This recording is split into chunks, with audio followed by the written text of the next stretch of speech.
Hey everybody, welcome back. So first things first, I want to announce the winners of the corset contest. So we had two corsets, two overbust, one Victorian, and one steampunk with buckles. So the first winner of the Victorian corset goes to Myrna, M-I-R-N-A. I hope I'm pronouncing your name right. And then the second winner of the corset was the buckled corset is Memory, M-E-M-E-R-Y 8888. I need both of you to send me a private message here on YouTube, or you can find me on Facebook, and let me know your address so I know where to send your corsets. So congratulations. Fashion has always been a major aspect of the goth scene, and visually it's really what sets us apart from everyone else.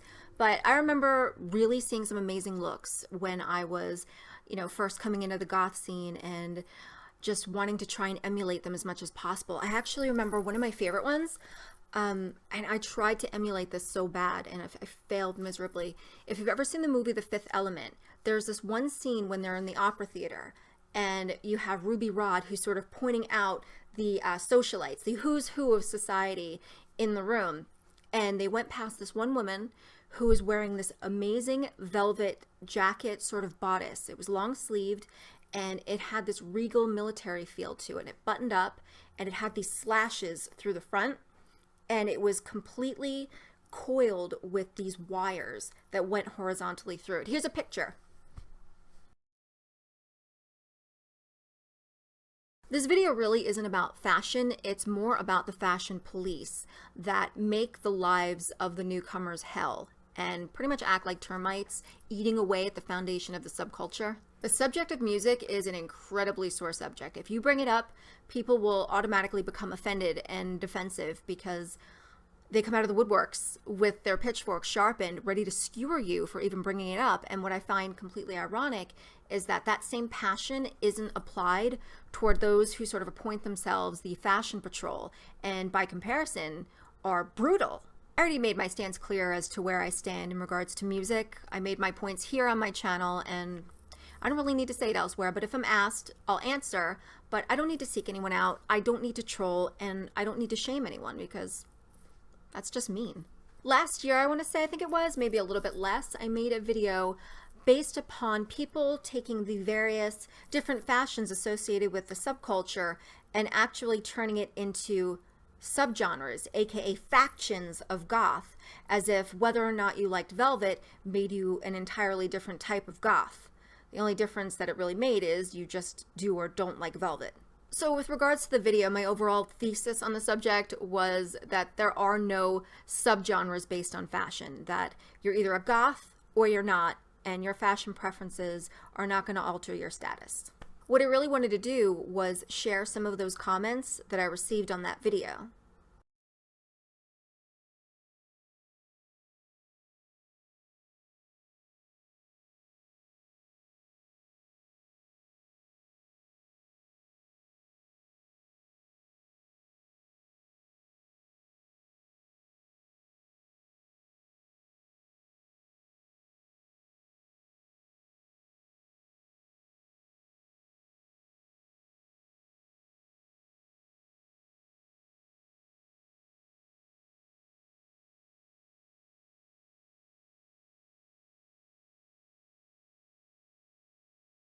This is really just to demonstrate that this isn't an issue that I've just randomly pulled out of my ass.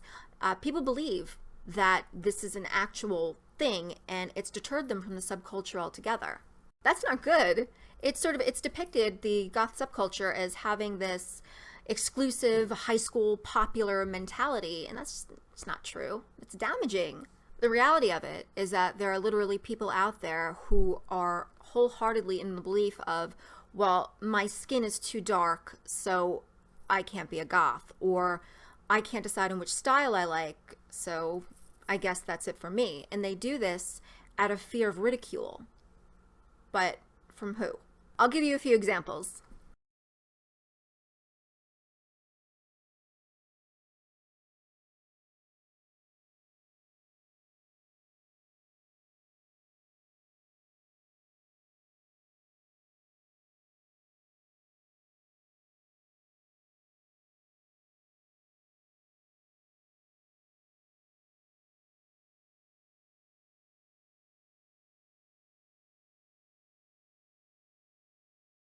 Those first few comments were directed at me, and I've gotten others drawing the same sort of comparison, but they're long gone.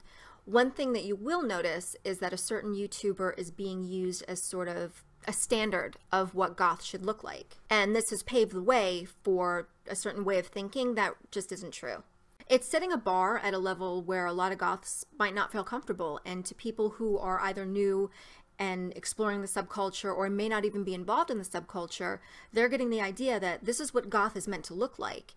And to anyone that falls below that bar or precedent that's been set, they're considered fakes or posers. The truth of the matter is there's just such a wide spectrum, I guess you'd say, of gothing out, and you have your minimalists, you have your extremes, and then you have everything in between. And it's just a matter of where you feel comfortable.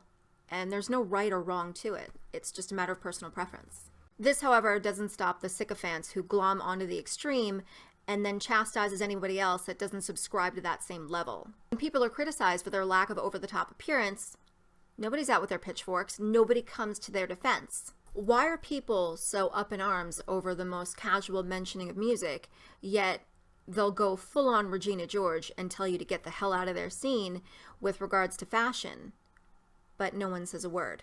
A precedent has been set that this sort of thing is okay, and the music is whatever, but holy shit, if you're not rocking the whiteout foundation and the hottest goth wear, well then you may as well go join the emos because you're not welcome. It's not nice. I represent a style that's probably like a notch above minimalist, but like a lot of people from my era, we save the more extreme looks or the gothing out for when we went out to clubs or to shows. That's really when we let that goth flag fly.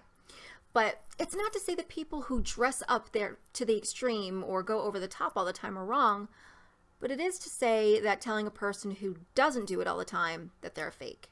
Say it to me all you want. I'll probably just laugh at you. I know who I am. I know where I've been. I know how long I've been here. And I've been through far worse shit in my life to where measly words such as that will cut me. However, to a newcomer, it is the meaning of life and death pretty much to them, socially anyway. And they're the ones that are going to suffer the heartbreak from that. And that's why it matters. They're the reason it matters to me. I remember what it was like when I was new and I was young and I just wanted to be accepted. They're the ones that are going to take it to heart when they're young, they're new, and they're just learning and trying to find their way. And oftentimes, bravo, you've managed your goal, you've run them off. Is your existence validated? No, you're still a shitbag. You know what you've also done? You have contributed to the dwindling size of the gothic subculture and tarnished the names of well-meaning goths by making others believe that we are these uninclusive assholes. Not that you care, but that would be suggesting that you had feelings other than incessant bouts of butthurt. So to all of you newer goths that have experienced this type of discrimination or may in the future, it's important to know that these people have short attention spans and they have very little staying power. Stick with it. The good definitely outnumbers the bad, and if you do encounter these people in the future, pity them, because if they go on with their lives treating people the way that they do, they're going to have a lonely existence. Take care.